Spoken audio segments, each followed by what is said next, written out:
Welcome to In Via, the podcast where we're navigating the pilgrimage of life. We are all in Via, on the way, and we are learning a lot as we go. I'm your host, Joan Watson. Join me as we listen to stories, discover travel tips, and learn more about our Catholic faith. Along the way, we'll see that if God seeks to meet us in Jerusalem, Rome, or Santiago, He also wants to encounter you right there in your car, on your run, or in the middle of your workday.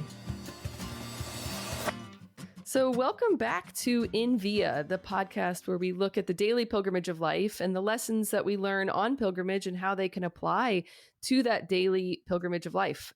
I'm really excited today because we are actually talking to a pilgrim who went with me to World Youth Day, and we're going to be talking to Sylvia about World Youth Day. We're going to be talking about pilgrimage, all sorts of great stuff. So Sylvia, thanks so much for joining us today.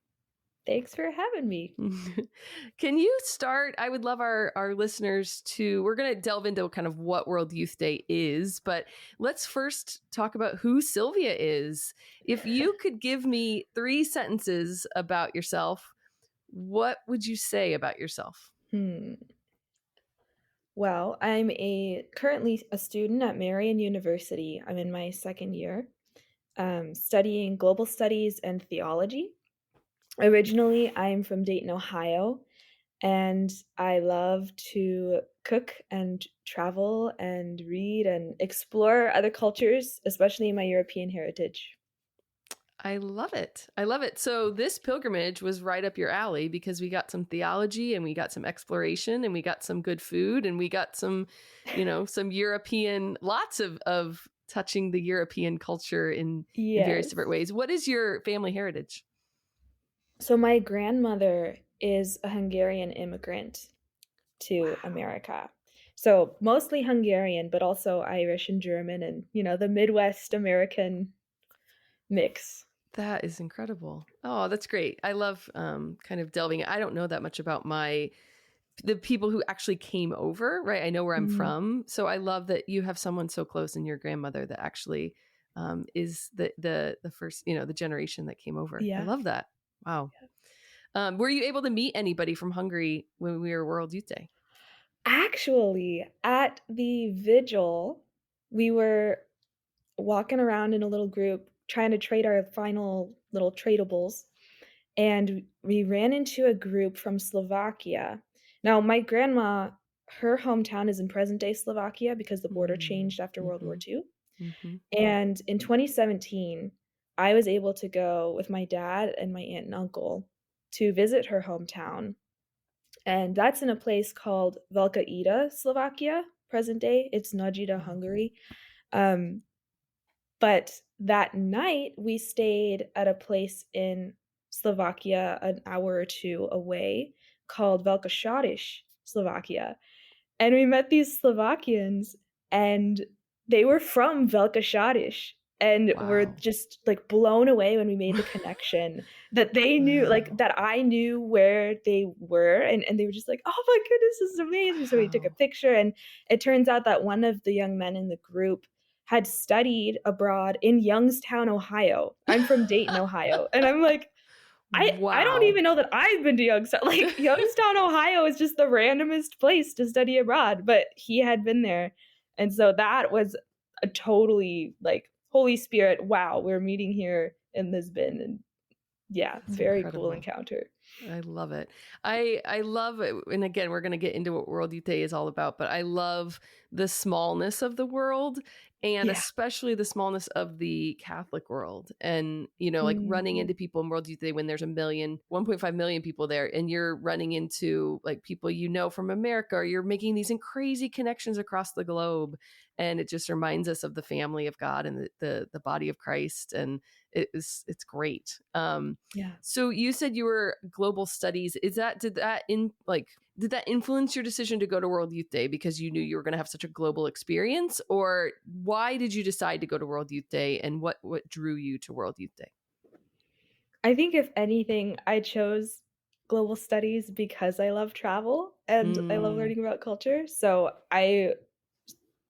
yes, it's very cool that pilgrimage to World Youth Day kind of went hand in hand with my major, but I would have Mhm. gone regardless of my Regardless. major, I think. Yeah.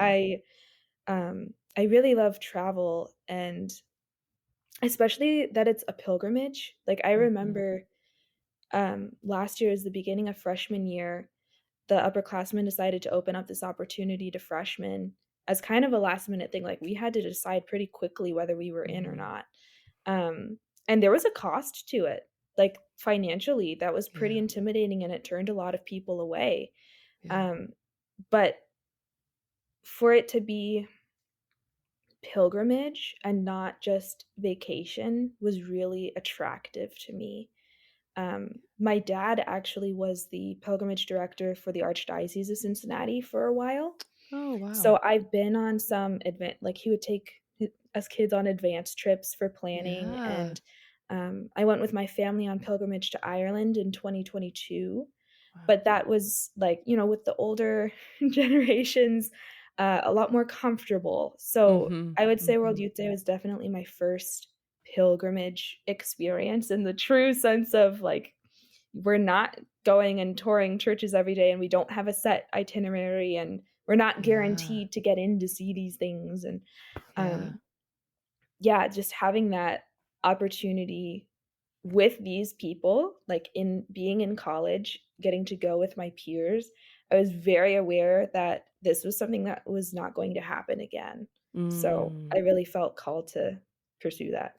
Yeah, I love that. And, on this podcast, we talk a lot about pilgrimage and the difference between a pilgrimage and a vacation, and the idea that, sometimes you do stay in comfortable hotels on pilgrimage. And sometimes, you are more comfortable, but there's that search and that Mhm. openness to search for God, to search for what he wants to say in pilgrimage. And so it is very different than, maybe going to Lisbon just to drink some port and eat some seafood, and it's just a different experience.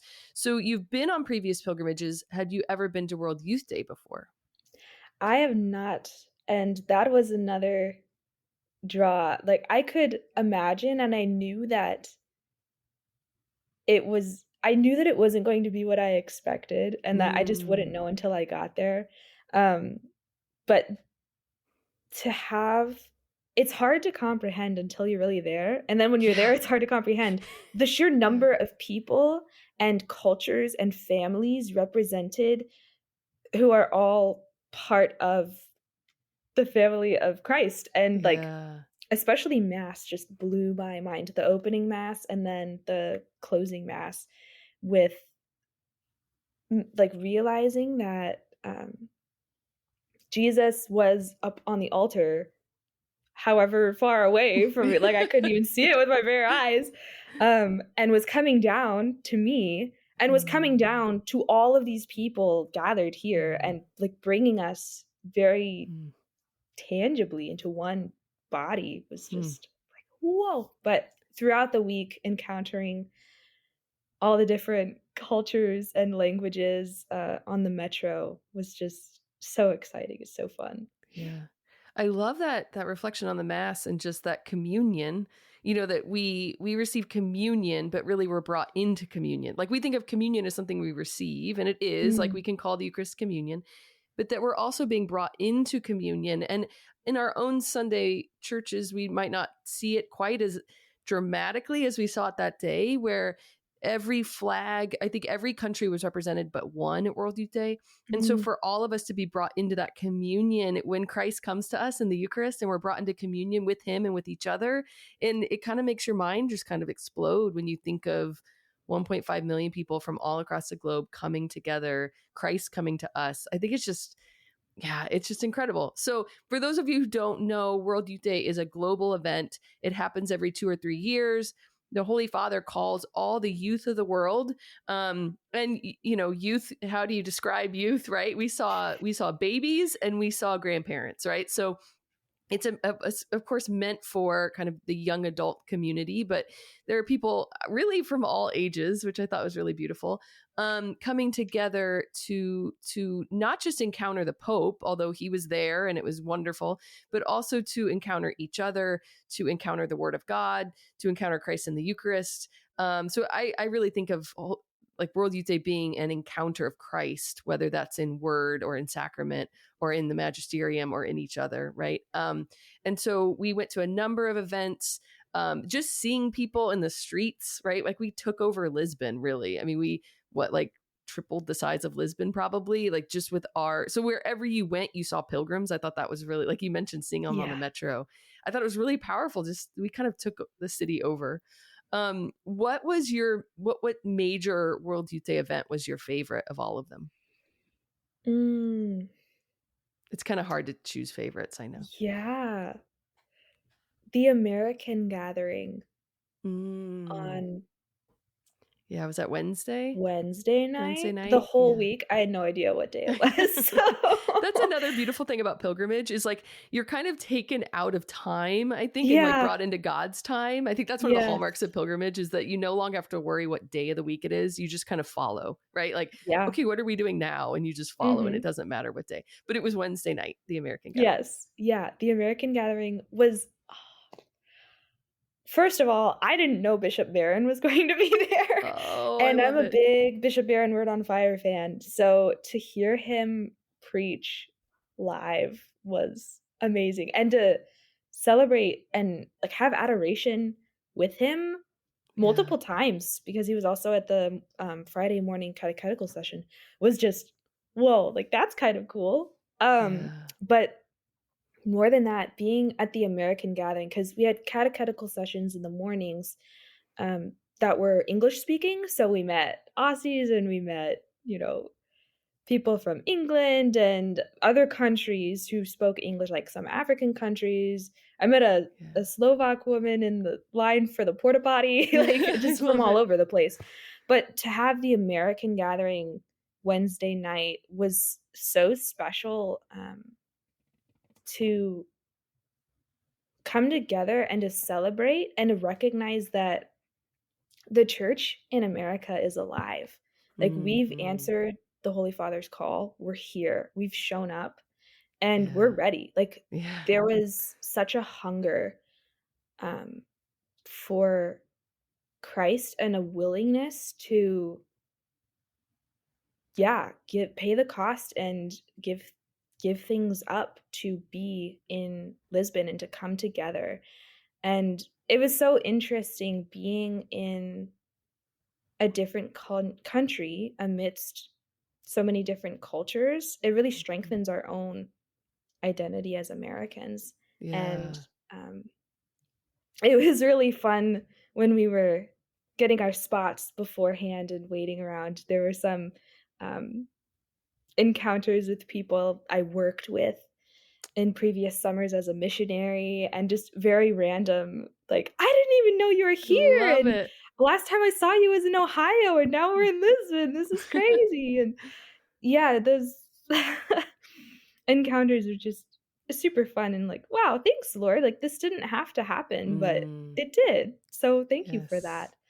And another thing that I really loved about that gathering, all of the bishops lined up and introduced themselves and just said hi. Yes. And Yes. to realize, like, yeah, I look up daily readings on USCCB and, like, that's something I've heard of, and I know my archbishop, I know the Archbishop of Indianapolis, they're so cool, I enjoy them, I love them and pray for them, but the representation of American bishops at World Youth Mhm. Day was like, I didn't know we had so many bishops in America. Like, yeah, that makes Yeah. sense. We have 50 states and more than that many dioceses, but and we didn't even have all of the American bishops at World Youth Day. Right. But it's like, whoa, that's a lot of bishops who have been called to minister to the church in America, and they're here with us, and they're Yeah. praying for us and journeying with us on this pilgrimage. That was Yeah. really impactful. That really struck me as well, and just to see the love for the youth for them, like, I don't know Mhm. whether those men have been cheered for as much as we cheered for them, Yeah. and just, like, to see the love and to see their love for us, that they came, that they made that sacrifice to come because they wanted to be there with the youth, and it was such a unique opportunity for all of us, I think, and just such an opportunity to be together as an American church, and to remind us to pray for them, right? To put faces with this, like you said, we know intellectually that they're out there, right? We know Yeah. intellectually that there are bishops, but to put faces with names and dioceses, and to remember that we're all one, and they're trying the very, very difficult job of shepherding the church, and to pray for them. And I agree. Like, I think that was one of the highlights, is just to put an image on what I know intellectually, right? To experience it tangibly. Again, that's one thing pilgrimage does for us, right? Like, we know a lot of things intellectually, we know the church, but then to experience it in such a tangible way is so unique on pilgrimage. And that was definitely, and that, like you said, that kind of camaraderie as the American identity, that it wasn't kind of in your face, here's America, but just that we all share this. We share this pride for our country, a good virtue of patriotism, and even being in the streets when people would cheer when they would see us, and they would start chanting USA. And there was just this love for countries, for each other, that I think the media would tell you is not out there, right? The culture would say, we're all opposed, we're all against each other, and there's race. I mean, of course there's racism out there, but we didn't see that at World Youth Day at all. We saw a love for each other, and for each other's countries, and for each other's cultures, that was so inspiring. And so, like, the church is alive, and the church has something to offer the world, because we didn't see disunity, we saw unity. And I think that's so powerful today. So, I mean, there's a lot we could talk about with World Youth Day, but since one of the points of this podcast really is to help us learn from pilgrimage, I know this is a really kind of heavy question, or maybe a huge question, but what did you learn on this pilgrimage, maybe about the church or yourself or life in general, or how did the Lord encounter you on this pilgrimage in a way that you've brought home or you've brought to others? Was there a moment, or maybe many moments on this pilgrimage, where you heard the Lord, or the Lord wanted to show you something, whether you knew it beforehand or not? Yes. Loaded question, but that is the question that Yeah. as a pilgrim, you must be Mm-hmm. prepared to testify. Yeah, the big takeaway for me was, what is pilgrimage? And like you just said, having this intellectual knowing of pilgrimage, and, we are pilgrims on a journey, and the earth is thy ship and not thy home. Like, yeah, I knew that. And I've, been on pilgrimages before, but this was very different in the amount of disappointments the Lord let me experience. Like, there were several events. One in particular, Christopher West was going to give a talk on theology of the body, and I and a group of students wanted to go. So we went, we successfully navigated to the talk site and waited an hour or more, and were turned away. They said, "We're at full capacity, we're not taking any more people in to see the talk." And that was a blow. Like, whoa, I feel like I just wasted my afternoon waiting for this talk, waiting to hear this message, and I didn't get to hear it. Yeah. But they said, "Don't worry, the same talk will be at the same time, same place tomorrow." So we decided to try again. And this time we were smarter. We navigated, we got there early. We grabbed lunch to go instead of waiting, and really tried to, like, we're going to get in this time, guys. And again, they were at full capacity, weren't letting anyone else in. And to have that build up of, hope, and, well, okay, I'm going to pick myself up and we're going to try this again. And then to be rejected again and turned away was really disappointing. And like, wow, Lord, I'm trying to seek you here and it's just not working out. What's with that? But that really, instead of becoming, which this was such a grace, because I did notice myself through the week, like getting into Thursday and Friday, having these repeated disappointments in little things and in bigger things, like not getting into events, or just getting stuck with a group who was doing something that I didn't really want to do, but I had to stay with them because they were my group. Yeah. Instead of growing grumpy and crabby, which I certainly did at times, or was very tempted to, and wondering, "Why am I even here?" kind of thing. Um, there was such grace in that my heart was really cultivated to look up and say, "This is pilgrimage," and to Mm-hmm. really offer that to the Lord. And I realized through repeated disappointments that they were just reminders that I shouldn't be looking for satisfaction in these things anyway. Like, if I was so focused on an event or so focused on getting into this church to do this thing, and then realizing that the heavy disappointment, that disappointment indicated to me, like, "Sylvia, why are you looking at this thing of the world? Why are you looking at this created thing for happiness when what you're really looking for is God?" And that's something I've really brought home this past month or so that it's been, is if I'm, got my blinders on and I'm super hyper focused on good things, but when I start Yes. almost making idols out of them, and they're too focused on them and losing sight of their creator, losing sight of the Lord, when I'm inevitably disappointed by them and not fulfilled by them, it's a reminder to look up and say, "This is pilgrimage. This is not my home. Why am I trying to make this my home?" Yeah. And to really return to God, with my whole heart, and like seek him fully. Yeah.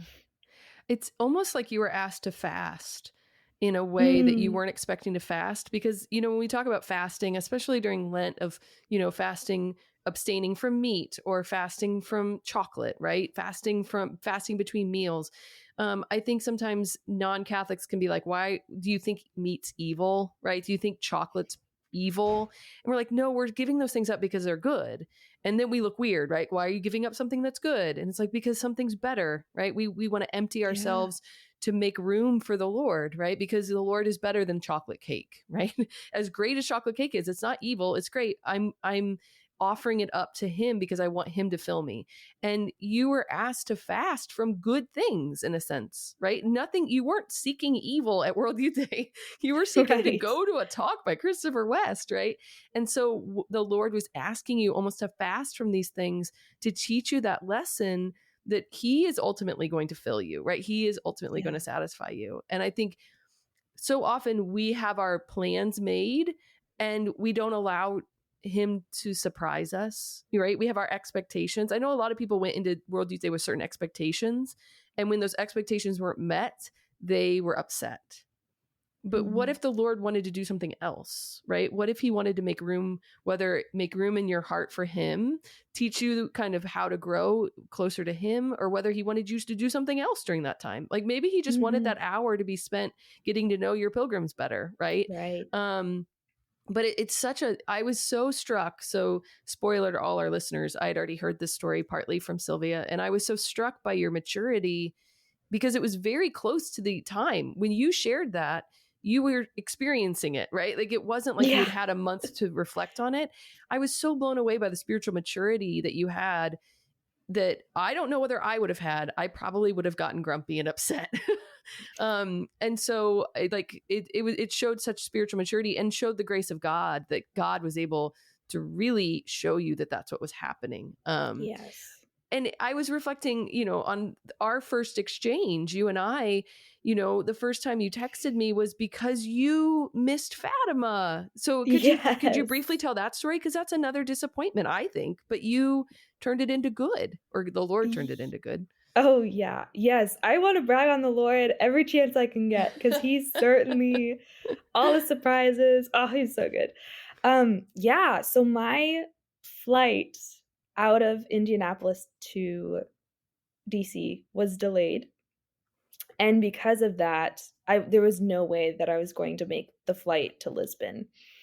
So I ended up leaving a day late. I was land only, so I had my own flights booked, Hmm. um, and I ended up separated from the rest of the group, and I was pretty disappointed, like, figuring Yeah. things out in the airport, trying to scramble and think, like, "Oh, can I get on this flight, or are there any other flights out of the country to Lisbon before now? Like, is there something we can work out?" Um, was kind of stressful, and I was really Yeah. trying to keep my cool, stay calm, and, like, "It's up to you, Lord, whatever you will. I will get to World Youth Day if and when you want me there." Yeah. Um And through the cancellations, I ended up leaving. It was the same flight, just 24 hours later, and there were encounters in the airport that I would not have had I left when Ah, I wanted to leave, wow. that were so special and very much a part of my World Youth Day experience, like celebrating mass in Dulles Airport for the first Wow. time, and Wow. just walking into it, not knowing that it was Wow. happening, Such a and then those consolation from the people. Lord. Like, the Lord Yes, like, was you're total actually giving consolation. me yourself in this airport, wow. Yeah. And the people celebrating mass were on my flight, so they kind of adopted me, and, like, I didn't feel like I was Mm. Wow. flying alone anymore, which was so beautiful, and running into them several times Oh, at World Youth Day events, which wow. was, like, out of a million people, here you are again, Wow. which was so beautiful. But also, since I arrived late while the rest of the group was in Fatima, I had the opportunity to take a little adventure on my own.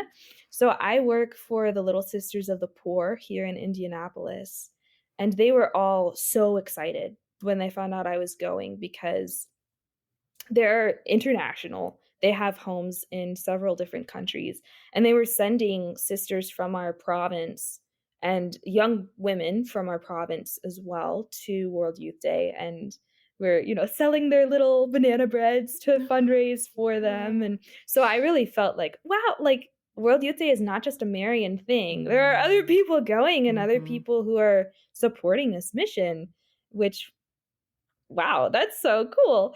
But the Little Sisters have a home in Lisbon, and so the sisters here that I work with were saying, "Oh, it'd be so cool if you could go visit." And I said, "Yeah, that would be really cool. I don't know if it's gonna happen." Um, but because the rest of the group was in Fatima and I just had the afternoon, I was like, "I'm not gonna sit in my hotel. I'm in Lisbon. I I love it. I finally made it." So I caught a taxi and went to the convent. They had no idea I was gonna I be there. I love just it. showed up and they're like, "Well, do you need lunch?" And invited me in. We ended up having a birthday party for the residents and did some Portuguese line dancing, which was right up my alley. Oh. Um, and there were American sisters and um, American women there, but also women from France and from, Mm. I think, a couple countries in Africa and Spain, and it was so beautiful to experience as my first experience of World Youth Day being in Lisbon, the joy of the convent, the joy of the home, and encountering the language barriers and seeing these women are Mm. living together and they do not understand each other. And there were Wow. times when I would speak, a resident would try to say something to me and I'm like, "I'm sorry, I don't know what you're saying." And yet instead of getting increasingly frustrated with each other, there was such grace in that we really understood each other. Like, I don't understand what you're saying, the words that you're saying to me, but I see you and I Yeah. understand you and I'm listening. And Wow. that does not make any sense. But Yeah. it was so graceful and it really set my heart and set my mind to enter into the week more fully. And when the rest of the group got back from Fatima, everyone was scorched. Everyone was sunburned. Lots of people's knees were all bandaged and bloody from kneeling, which is so beautiful. And I felt like in I recognized a blessing in that I hadn't gotten to experience Fatima because I was fresh. I was Mm, coming from the yeah. convent where it was easy to be joyful and entering, and some of our pilgrims were several days in because they had gone on the Rome extension as well, whereas I Yeah. was fresh meat. I'm like, "Yeah, pilgrimage, let's go!" And to have that fresh spirit I recognized was such a gift, like, jet lag hadn't hit me yet, I'm here for Yeah. it, and I really wanted that to be a gift to my fellow pilgrims, and I think it was. That's beautiful. That's beautiful. Like, just to see, like, you could look at it as a disappointment of what you didn't get to do, but you also like took the bull by the horns and was like, I'm gonna go do something. And you had this incredible experience with it. And so it's just being open to what the Lord wants to do, even in those disappointments, is just it spoke so strongly to me when you gave that testimony. And I think that's also the beauty of pilgrimage, is learning from each other and learning from each other's experience and having the openness to say, okay, you learned this lesson. I need to learn that lesson too. And Mm, so thank you for the testimony. Thank you for sharing that. And thank you for being open to the Lord in such a way that he was able to work, to be open to his grace. mm. I think we could probably talk for another half hour. I know Yes, you have tons of stories, and maybe you'll just have to come back on to the podcast another time, which would be great. would love Um, to. so when we wrap up, though, I want to give you the opportunity. So we play a game at Verso called High Low Disco, and it's just a way to kind of talk about a trip or an experience where you're going to give me the high point, which I know is impossible. So it doesn't have to be the best high point, right? High Right. point, a low point, and then disco is just like a fun story that you know, like, so it's something crazy that happened. And so I'd love to wrap up our conversation with some high-low disco. If you want to share, you know, it might be something you've already talked about, but if you want to share a high-low disco. Yeah, I'm gonna go slightly out of order because Ooh, the okay. low makes the high even higher. Ah, I love it. Um, a low for me was Thursday. I was very restless. Um, Ended up leaving the morning session to wander and find a nearby church and just kind of felt lost. Like, I'm just wandering around the city with people, of course, but, Sure. like, Yeah. I don't really have much direction. I don't have plans for the day. I don't know what I'm gonna do. Yeah. Um, and was really my friend pointed out, and this really helped me to recognize, yeah, this is spiritual warfare. Like, Mm, there's a lot of temptation to despair and to discount the Lord's call, yeah. and, like, question why he brought me here, what I'm doing here, if this is even worth the cost. Um, that was pretty low. Things were pretty bleak, and I wandered into a church with some friends that hosted another morning session, not one that we had gone to, but there were several pilgrims staying in this church, and they had different events going on throughout the day. And we were looking for one of our friends had an Australian friend, and we were looking for her because she was gonna go to this talk, and we're like, "Oh, well, we can go to this talk." But at some point, it seemed like the talk was gonna be in Spanish, and I'm like, "I don't speak Spanish. I don't know about this." And I was ready to throw in the towel, call it quits, like, Mm, "We can leave the church, let's go get lunch. I'm really not feeling it." Um, and then I was with someone else, had just come out of the bathroom, and she opened a random door, and I was like, "I have no idea what's going on, but I'm gonna follow you." And it was a small, kind of classroom size conversation on ecumenism, hosted by a priest. I don't know if he was from Spain or some other Spanish-speaking country, but he was kind of the moderator, mhm. facilitator, and there were about maybe 20 other World Youth Day pilgrims in there, and we just had a conversation on ecumenism, which Wow. was so cool to be in a room with Germans and Australians and just people from Spain and just all different cultures, all different, experiences of ecumenism, like, to hear the differences in the countries of, like, Anglicanism is very big in Germany, whereas, this other Protestantism in other countries, and having that conversation was very intellectually stimulating, and I got that excitement that I feel in class where I'm like, "I have Mm. something to say," and, like, I really wanna say it, and I'm so excited to share it, and, um, that was such a surprise. Was not Right. expecting it, was not planning it at all, and it made a world of difference and just turned my afternoon and turned the day around just like that, and that was really just stumbling into this conversation. I made a friend who works for the UN and, had a really beautiful conversation with her and actually ended up gifting her her first rosary, Wow. which was just amazing. So having that smaller encounter, and really getting to go deeper with people and have more personal and more intimate conversation Yeah. was such a gift, and it was exactly what I needed, exactly when I needed it, which is I just love that. such a high, like, such Yeah. a proof of God's grace and his love and that he sees me and he's letting me go through these times of, struggle, like, Mhm. struggling Mhm. to keep my head up, but then such consolation, and he's not leading me through those hard times for nothing Yeah. was certainly a high. I love it. Um, a disco, I would say we were walking just down the street, stopped to fill our water bottles, and there was a group of Brazilians there gathered to fill their water bottles too. And it was the whole, "Where are you from?" "USA." "Well, where in the US?" "Ohio," because I had the joy of saying that I was from Ohio while everyone else was from Indiana. Um, and they said, "Ohio?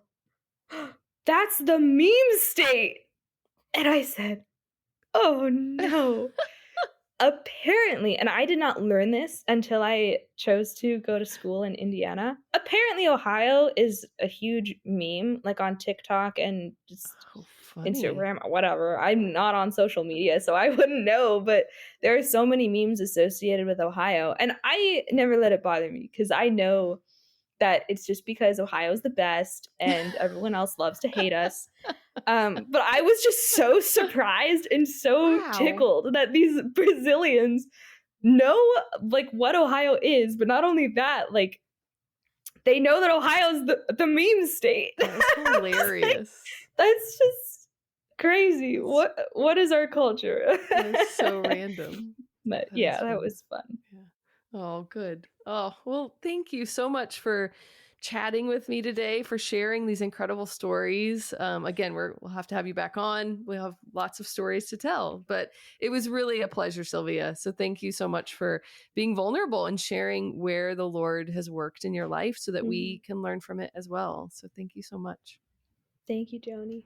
And we will be praying for you as you continue your studies at Marian University. So I ask all our listeners to pray for Sylvia as she continues her studies, and we'll see what the Lord has in store for you. I can't wait to find out. So thank you, Yay, listeners, thank for you. listening, and join us as we continue to talk to pilgrims, as we continue to delve into what the Lord wants to do for us on pilgrimage, whether it's a pilgrimage that we're taking to a certain place or just the pilgrimage of daily life. So thanks so much for joining us, and God bless.